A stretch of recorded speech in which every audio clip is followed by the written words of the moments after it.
Alors bonjour à tous, bienvenue sur dailyfx.fr, bienvenue au Wall Street Insider, Vincent Gann pour vous retrouver. On va parler du dollar américain, donc coincé entre l'évolution des taux obligataires, la réserve fédérale des États-Unis et la macro US. Alors, ce sont les trois angles d'attaque pour tenter de déterminer quelle tendance va suivre la devise américaine sur le marché des changes. Trois angles d'attaque auxquels on ajoutera l'analyse technique pour la tactique de trading. On va se concentrer donc sur l'US dollar index, qui est sous vos yeux sous la forme d'un CFD, celui de FXCM, qui est calculé de manière simple, 25% d'euro-dollar, du GBP-USD, de la USD, de l'USD-Yen, et il rebondit, ce dollar US, post-Brexit. Alors on va essayer de comprendre à nouveau ce mouvement. Lorsqu'on aura fini de décortiquer ensemble la dynamique propre à la monnaie US sur le marché des changes, on passera sur les paires majeures en dollars, un traitement par contre qu'on ne réservera pas à l'USD-Yen, qui est avant tout une paire en Yen, eu égard à la performance du yen en 2016, notamment au premier trimestre, mais un yen dont la force est relancée ces dernières semaines, quant au schéma de marché qui est celui de l'aversion générale au risque. Ça c'est donc pour l'introduction. Je vous laisse prendre connaissance de l'avertissement sur les risques liés au trading, que je ne lis pas souvent mais que je vais lire maintenant. Trader sur marge comporte un risque élevé, ne peut être recommandé à tout investisseur car cela peut générer des pertes qui dépassent votre capital de trading. En l'état, c'est à vous de voir quelle est la part de votre épargne financière que vous réservez au trading. Et bien sûr que cette part ne doit pas être dominante. Alors, on repasse sur le point de marché, le Wall Street Insider. Alors, mille excuses, erreur de ma part ce matin. Lundi, c'était la fête nationale aux États-Unis, le 4 juillet, l'indépendance vis-à-vis de feu l'Empire britannique. Et donc, les statistiques américaines sont décalées dans le temps de 24 heures. Donc les chiffres de l'ADP seront publiés demain aux États-Unis. Alors malgré tout, cet après-midi, on va prendre connaissance de statistiques américaines. Les chiffres de la balance commerciale attendus à 14h30. Il y a deux membres de la Fed qui s'expriment, M. Dudley et M. Tarullo, qui sont des membres votants du FOMC, le comité de politique monétaire de la Réserve fédérale, qui justement ce soir débrief. Alors soyez prudent dans votre lecture des fondamentaux. Il ne s'agit pas ce soir d'une décision de politique monétaire de la Réserve fédérale, donc je vais tenter de préciser exactement l'événement de ce soir. Voilà, je vais monter un petit peu le son comme ça, ce sera mieux. Il s'agit ce soir des minutes de la Réserve fédérale. Alors pourquoi est-ce qu'on appelle ça les minutes? Aucune idée, sachant que c'est un document qui fait 40 pages, donc ça prend beaucoup plus de temps à lire. Non, vous êtes là sur le site de la Réserve fédérale. La dernière décision sur les taux, elle a été prise le 15 juin. Ce qui a été très marquant pour le marché le 15 juin dernier, c'est l'abaissement léger des prévisions macro de la Fed et surtout la mention par elle de risques externes à l'économie américaine pouvant agir sur l'économie US, notamment le risque politique qui est propre à l'Europe. Et donc, bien, la Fed a eu raison de s'en inquiéter puisque 2 semaines plus tard, les Britanniques votaient en faveur du Brexit, mais ce n'est qu'un référendum qui pour l'instant ne s'était pas traduit en une conséquence politique réelle, à savoir que le Royaume-Uni appartient toujours à l'Union européenne, mais malgré tout, le marché reste incertain, la certitude de l'incertitude, ce qui fait que, regardez encore ce matin, depuis le début de la semaine, je vais vous faire une petite liste, accrochez-vous, hein. Nouveau sommet annuel de l'once d'or, nouveau sommet annuel de l'argent métal, plus bas historique des rendements obligataires aux États-Unis, en Europe, le 50 ans suisse qui passe négatif. La prochaine cible, c'est le 20 ans allemand qui passera négatif. Surveillez le 10 ans français négatif. Tout ça pour dire qu'il y a un attrait vers ces valeurs refuges traditionnelles. Et donc cette chute des rendements obligataires, c'est le troisième angle d'attaque qui catalyse la dynamique du dollar US. Ce soir à 20 heures, vous allez prendre connaissance donc d'un compte-rendu de ce que la Fed a décidé le 15 juin dernier, qui était quand même de s'inquiéter du risque global macro externe à l'économie US. Donc j'ai choisi ce titre-là pour l'émission, un dollar américain prisonnier de la macro, de la Fed et de ce nouveau facteur qui est donc l'aversion vis-à-vis de l'Europe et la chute des taux d'intérêt dans le monde entier. Et les taux US ne sont pas épargnés, nouveau plus bas historique, mais il n'empêche, le dollar garde le cap parce que c'est là encore où la gestion d'actifs, les assureurs, les hedge funds, tout ce que vous voulez, les gérants obligataires classiques peuvent encore trouver un peu de performance. J'entends pas performance, un rendement positif. C'est ça l'avantage des obligations, c'est qu'on connaît le rendement à la souscription. Et ça reste encore légèrement positif pour le papier souverain du Trésor américain. Alors, parlons bien, donc encore une fois, mille excuses, pas d'ADP aujourd'hui, c'est demain, à cause du jour férié de lundi aux États-Unis, ça a été reporté de 24 heures. Les commerces extérieurs, bon, à 14h30, ok, l'ISM en lecture finale, et surtout les minutes de la Fed. Voilà, les fondamentaux, je n'irai pas au-delà, je vous laisse vous creuser davantage en étudiant le calendrier éco. On va se concentrer, nous, sur le dollar US. Alors, vous l'avez sous les yeux en bougie japonaise weekly. Double bottom ou pas, le fait de défendre un double bottom, c'est une figure de creux, donc qui laisse envisager davantage de hausse pour le dollar US. C'est vrai que la reprise du dollar le 24 juin, elle était sacrément solide. Alors j'entends par solide, ample, dans la hauteur balayée par les prix ici, hein, vous voyez sur les chandeliers japonais. Bon, pour réellement avoir un double bottom, il faudrait rapidement que l'US dollar index dépasse les 12 050 points. Le prix progresse. On a une belle reprise hier. C'est vrai qu'en cours de clôture, on a le sentiment d'être sorti par le haut d'un petit biseau, mais il faut rapidement se bouger. Il va falloir que le dollar confirme très vite. Et généralement, et je vous invite à être attentif à ça, à chaque ouverture, à chaque basculement d'une session FX géographique, donc là ça va être l'ouverture de la session US, vous vous demandez souvent pourquoi entre 15h et 15h30 ça s'active sans stats, c'est souvent parce que voilà, les opérateurs de marché arrivent dans les banques sur la côte est des États-Unis, dans les sociétés de gestion, enfin c'est là-bas où il y a le plus de volume, hein, soyons sérieux. Comparer la valorisation boursière de tous les marchés actions européens réunis, ça fait même pas un tiers de celle de Wall Street. Donc il n'y a pas photo, les capitaux se trouvent là-bas. Donc forcément, quand c'est leur tour d'arriver sur la session FX, ça envoie du volume et donc du prix. Alors l'US dollar index, là, il a testé les sommets post-Brexit. Il est un peu vendu depuis, mais il est quand même depuis début de la semaine dans une dynamique qui est favorable. Avec ici les moyennes mobiles qui se retournent, le RSI qui est sorti par l'eau d'une espèce de wedge, mais voilà, il faut rapidement confirmer. Donc autant hier on était sur support, je me rappelle avoir ouvert mon Good Morning Euro Dollar hier en vous disant que j'avais qu'une stratégie vraiment limpide, c'était d'acheter le CFD US Dollar Index pour la simple et bonne raison qu'on avait un superbe support pour gérer le risque. Et l'objectif est atteint. On a fait 100 points, 12 050, à 12 050, j'achète pas, c'est pas possible, c'est une résistance. Par contre, au-delà, oui, si on dépasse. Est-ce que le dollar US peut dépasser les 12 050 points? Vous aurez la réponse ce soir, entre 20h et 20h15, le temps que le marché débriefe, interprète les minutes de la réserve fédérale. Alors, donc voilà, pour l'instant ce que je peux vous dire. Hier matin, on était sur support. Ce matin, on était sous résistance. Et là, vous êtes où sur l'US dollar index? Je vous ai parlé d'un range 11 950, 12 050 et on vaut 12 000. Donc je ne vous fais pas l'affront de vous expliquer où nous sommes, en plein milieu d'un range trading de court terme.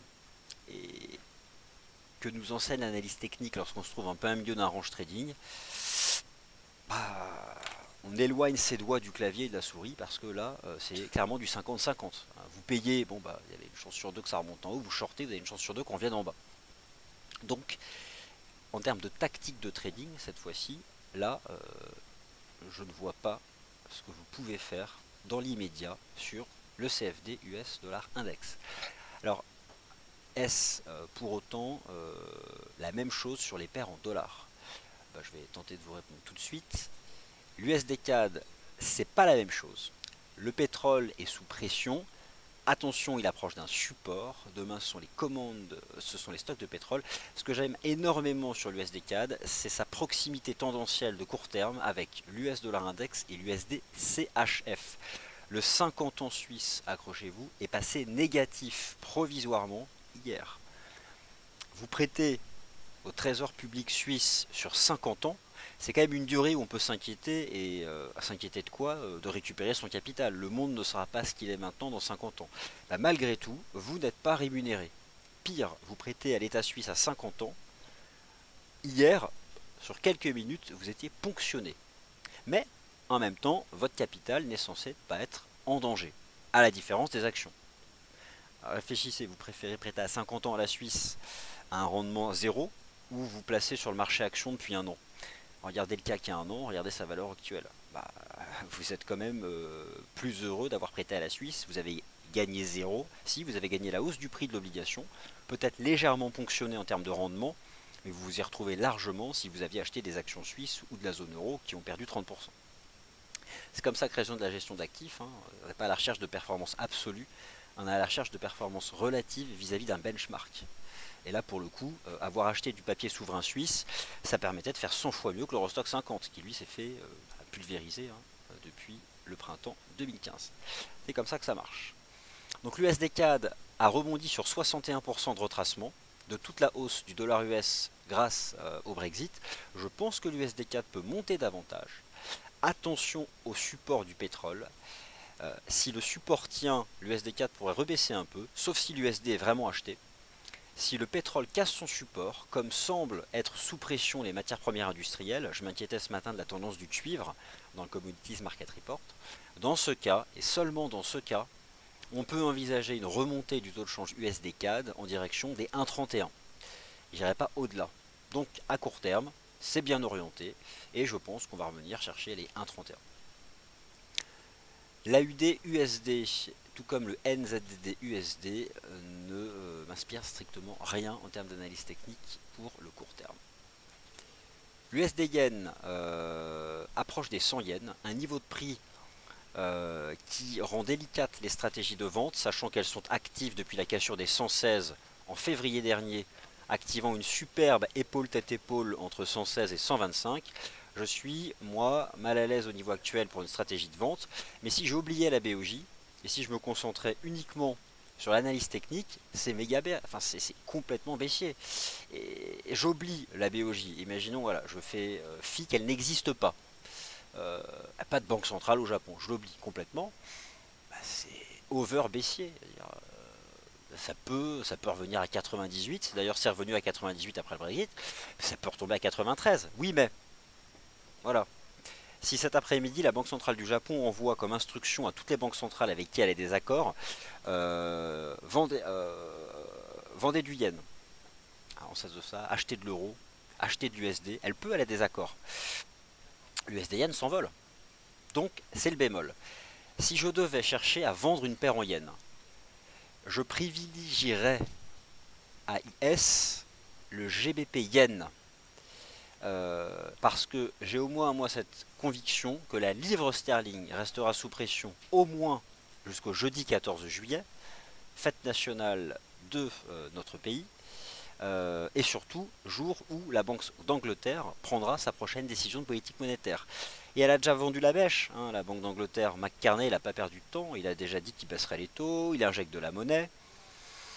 C'est la guerre des monnaies qui a relancé en Europe. Autant vous dire que BOE, Banque d'Angleterre, se réjouit de voir l'euro GBP remonter, il était temps. Avec l'Union Européenne qui exige que la Grande-Bretagne demande l'activation de l'article 50 et en l'état perde ses accords commerciaux, on parle de quoi? Alors, on parle de droits de douane. Si la Grande-Bretagne ne renégocie pas des accords commerciaux bilatéraux avec la France, l'Allemagne, les Pays-Bas, eh ben les produits britanniques seront taxés comme le sont tous les produits commerciaux en dehors de l'Union Européenne qui arrivent en Union Européenne. Ce serait une catastrophe pour l'industrie exportatrice britannique. Alors on n'en est pas là. On peut envisager que les pays soient assez intelligents pour s'entendre, mais actuellement il y a quand même un goût amer de revanche des patrons de l'Union Européenne. Alors une livre sterling qui chute de 20 ou 30%, ça peut venir compenser peut-être à venir un rétablissement provisoire des droits de douane qui peuvent contraindre le commerce anglais. Donc McCartney, il a le sourire de voir le sterling baisser à court terme. Mais il aura le sourire peut-être pas trop longtemps. Si le GBP devait s'effondrer, il aura moins le sourire. Donc attention quand même. Malgré tout, le GBP yen c'est baissier. Voilà, la première résistance c'est 133. On peut faire peut-être un petit pullback. Mais il n'y a pas de div, il n'y a rien. Moi je vois pas ce qu'empêchera le GBP yen de retomber même à 125 lors des prochaines semaines. Et on peut envisager un GBP yen retomber à 125 avant la prochaine décision sur les taux de la Banque d'Angleterre. Alors à court terme, regardez l'euro GBP, peut-être déjà en train de se rebondir. Je me posais la question d'une divergence haussière cachée en données horaires. Alors je pose cette question, vous êtes peut-être plus affûté que moi, mais mettez-vous en RSI H1, vous avez deux creux descendants sur le RSI horaire qui rebondit sur 50, alors que le prix fait deux creux ascendants. Et peut-être que l'euro GBP est en train de sortir par le haut là, d'une petite consolidation baissière horaire. Moi l'euro GBP je suis ambitieux, hein. Il y a des banques qui visent la parité, j'irai pas jusque là, mais un 0,88, un 0,90, pourquoi pas cet été. Donc l'euro GBP sur support est toujours intéressant à l'achat. Plus qu'une stratégie propre à la monnaie unique européenne, c'est une stratégie de vente de la devise britannique. Les conséquences du Brexit, nous ne les connaissons pas parce que le Brexit n'est pas une réalité.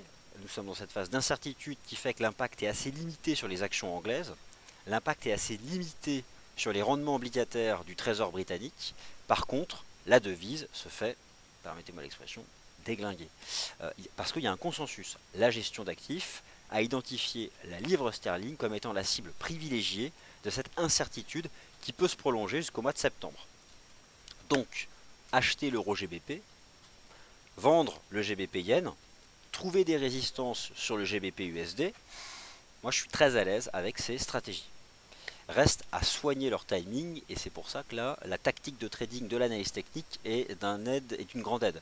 Et voilà, regardez le RSI H1 de l'euro GBP, potentiellement le support des 50.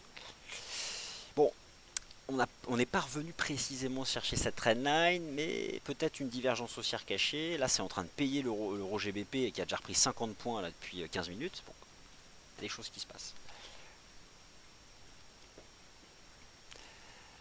Alors, le dollar US, vous avez compris, je vous ai parlé tout à l'heure, on est en plein milieu d'un range, je vois pas grand chose à faire. Donc, moi cet après-midi, à la place d'un day trader FX, je me concentrerai sur les résistances de la livre sterling et donc sur les supports de l'euro GBP. J'identifierai aussi, à la place d'un trader actif sur le FX, une opportunité de voir l'USD CAD remonter à 1,31 si matières premières industrielles devaient rester sous pression. Attention au support du pétrole. Attention au support du pétrole. C'est la seule chose qui me dérange. D'autre part, l'USD CAD, c'est un range à court terme. Donc soyez prudents. L'eurodoll, je visais 1,1023 ce matin et il a fait 1,1035. Donc il n'a pas fait la target. Bon, c'est pas grave. C'est le dollar US. C'est-à-dire que pour voir un eurodoll s'enfoncer davantage, il faut que le dollar soit vendu. Pour que le dollar soit vendu, il faut que les minutes de la Fed conduisent à... non, que le dollar soit acheté. Il faut que les minutes de la Fed conduisent à un achat du dollar. Petit problème. La dernière fois que la Fed a pris une décision de politique monétaire, c'était le 15 juin. Faites comme moi. Allez regarder votre chandelier japonais du 15 juin. Bah, le dollar a été baissier. Sauf que depuis, il y a le Brexit. Et ça a peut-être changé le statut du dollar. Oui, mais voilà. Guerre des devises relancée. Pourquoi la réserve fédérale serait le dindon de la farce? Elle peut vouloir, elle aussi, entrer de plein pied dedans et ne pas accepter de voir le GBP USD couler, l'euro-dollar couler. Voilà, ça peut lui nuire. Donc, si la Fed ce soir se lance dans la guerre des devises, elle va tout faire à travers des mots bien choisis.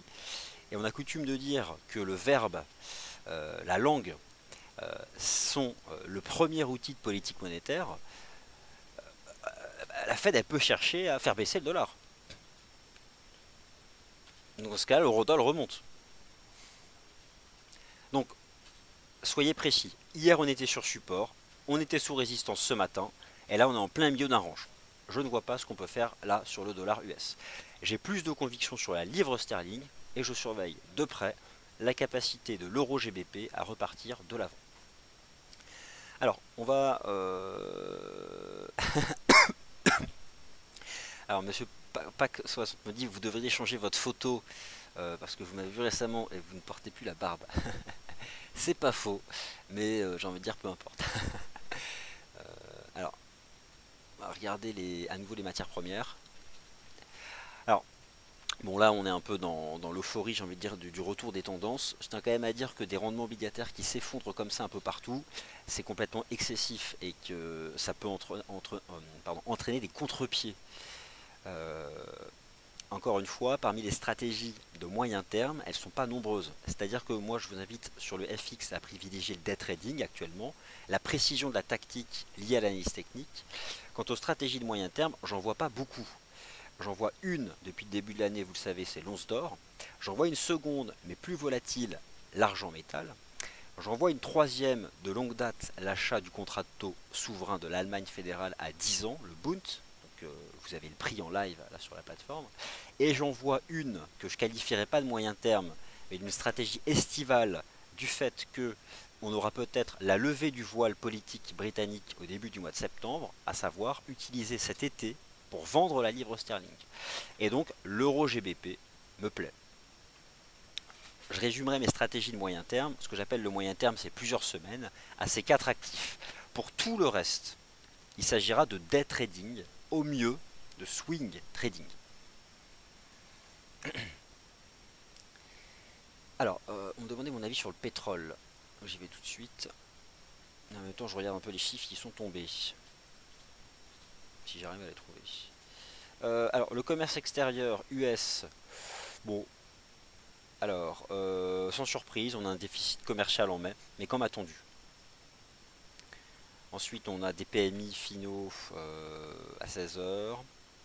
Nos manufacturiers, non mais bon, ce sont les minutes de la Fed qui demain de toute façon vont avoir un impact.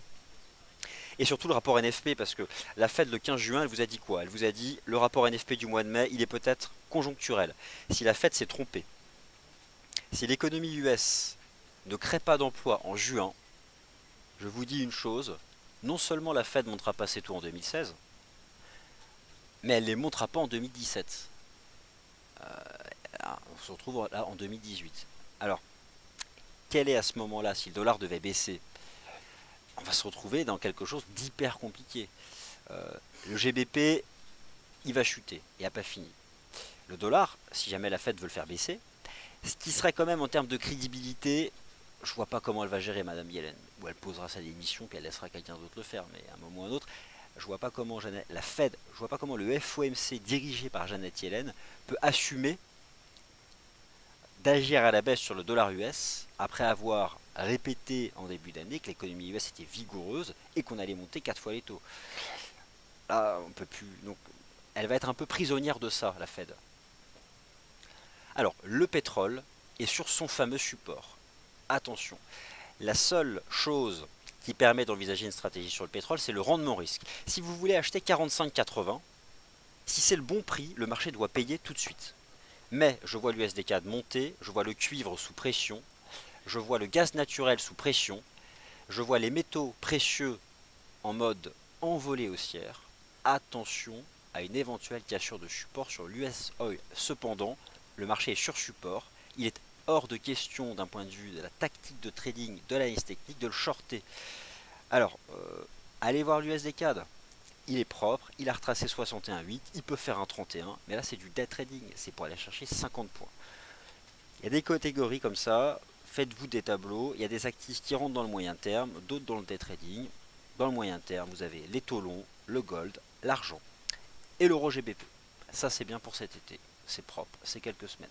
Tout le reste, c'est du day trading, c'est pour taper 50-100 points en étant hyper précis à l'ouverture de la position. Donc attention à l'US Oil, on peut rebondir, on peut tenir ce niveau, on retombe un peu violemment dessus, je suis très méfiant. Mettez-vous en données horaires, regardez comme c'est propre, là vous êtes en données horaires sur l'US Oil. Alors, je suis toujours moi gêné par rapport à ça, la divergence de momentum ou le drapeau. Si ça, regardez, donc en données horaires, soit ça c'est une dive haussière sur l'US Oil, donc ça va flamber à la hausse, soit c'est tout le contraire, c'est le drapeau. C'est ça. Et dans ce cas, on sort par le bas, dans le sens de cette tendance-là, et on coule. Personne n'a la réponse, mais vous avez que le risk rewards. Donc là, c'est un support. Bon, donc 45,80, on invalide à 45,75, 25 centimes. Il faut accepter par contre de ne plus y être en casse support, on sort. On prend son stop et on passe à autre chose. Un stop de protection, en anglais, ça porte bien son nom, stop loss. Interrompre l'amplitude d'une perte. En français, ça porte mal son nom. Donc il faut jouer le jeu. Il n'y a pas de mode espoir si le niveau ne fonctionne pas. Et si tout ça vous fatigue, allez dans les tendances sur toutes les valeurs refuges dont nous vous avons parlé. Regardez l'once d'or a presque atteint la cible que je vous ai proposée ce matin à 1380 $. On a fait 1375. Est-ce qu'on va aller à 1380 $ avant vendredi? Ma réponse, elle est affirmative. On n'a jamais de certitude en bourse.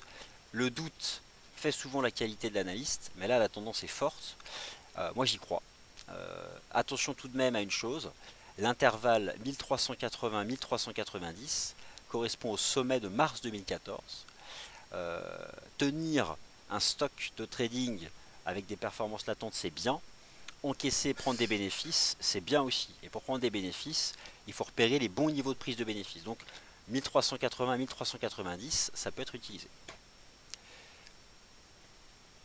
Alors là, il n'y a plus de points d'entrée sur le gold maintenant. Il y en avait hier. Là, au niveau actuel, vous ne pouvez pas rentrer. La vraie question qu'on se pose, où acheter l'or, c'est où mettre le stop. Il faut là, pour le coup, attendre un pullback, un mouvement de retour. Le premier support, ce serait 1345. Quand on aura fait 1390, 1400, c'est possible que ça revienne sur 1345. Tracer des lignes de tendance, ces premiers supports, c'était ce niveau-là. Vous voyez, cet ancien support. Alors on va aller voir les indices boursiers américains, même s'il n'y a pas grand chose à faire sur eux, ils sont un peu perchés tout en haut, et en trading ils ne sont pas évidents.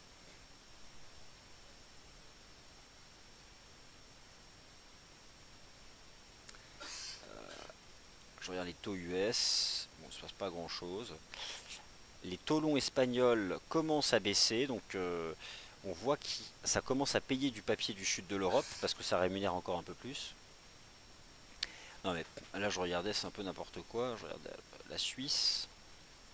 C'est pour ça que je m'intéresse à l'USD-CHF, parce que le rendement suisse, c'est fou. La Suisse, la Suisse, la Suisse, la Suisse. Voilà, donc le 50 ans suisse est redevenu positif, mais aujourd'hui le 30 ans suisse perd 18% à moins 0,10. Actuellement, vous êtes gérant, vous prêtez à l'État suisse à horizon 30 ans, vous n'encaisserez aucun rendement. Par contre, vous allez peut-être encaisser la hausse du prix. Encore faut-il pouvoir vendre.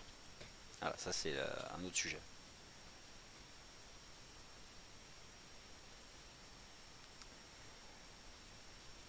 Ok. Alors les marchés actions européens toujours sous pression. Bon, il y a une petite pause là du GR30. Alors est-ce qu'on commence à diverger ou pas? C'est sûr qu'on est hyper survendu. Il n'y a pas de diff pour autant, ça fait plutôt range avant de revenir chercher les plus bas du Brexit. Je peux pas acheter un marché comme ça. La seule chose qui me ferait acheter en intraday le GR30, c'est si le RSI H1 dépasse le seuil des 30. Donc Monsieur Wilder, le créateur du RSI, nous enseigne la chose suivante. Lorsque vous êtes survendu, pour envisager d'un point de vue du momentum de marché une stratégie d'achat, attendez que le RSI clôture au-dessus de 30. Vous avez sur le RSI un incrément chaque heure. Attendez qu'on dépasse 30. Tant qu'on est en dessous, le risque est de voir l'Allemagne, son marché action, baisser. Le Bund a fait un objectif théorique. Regardez comme ça marche hyper bien Fibo. J'ai projeté 76,4 de cette jambe de hausse. On l'a fait pile poil. Lorsque vous êtes sur des sommets historiques, utilisez Fibonacci. Le S&P 500, recule, 2 séances consécutives de baisse, après on a fait 5 de hausse. Bon, finalement on est toujours dans un range 2025-2140, les sommets historiques. Là, les indices US ils sont mieux de nulle part, mais je pense qu'ils peuvent baisser un peu plus encore. Le Dow vers 17 600, SP500 vers 2060, voilà. Je suis pas à l'achat quoi. La seule chose, où peut-on acheter éventuellement un indice européen, c'est si on revient sur les plus bas du 27 juin quoi. Mais bon, là on fait un petit range, il n'y a pas de forme précise. Bon, je regarde en M15 quand même, est-ce qu'on n'a pas une div un peu mieux? Non mais c'est... Imaginez, si vous achetez le GR30 depuis qu'on est survendu en 15 minutes, vous l'achetez depuis 9600, on est 300 points plus bas.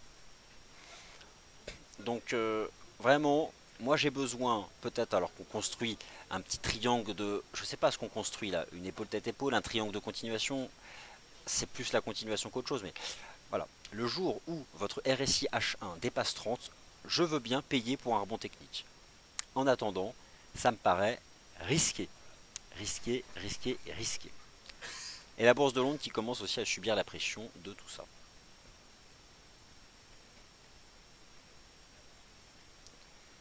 Alors, je remonte ici.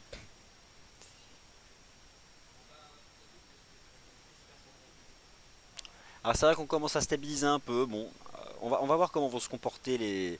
De toute façon, vous savez, ce qui fait la fin de session européenne, c'est l'arrivée des traders américains.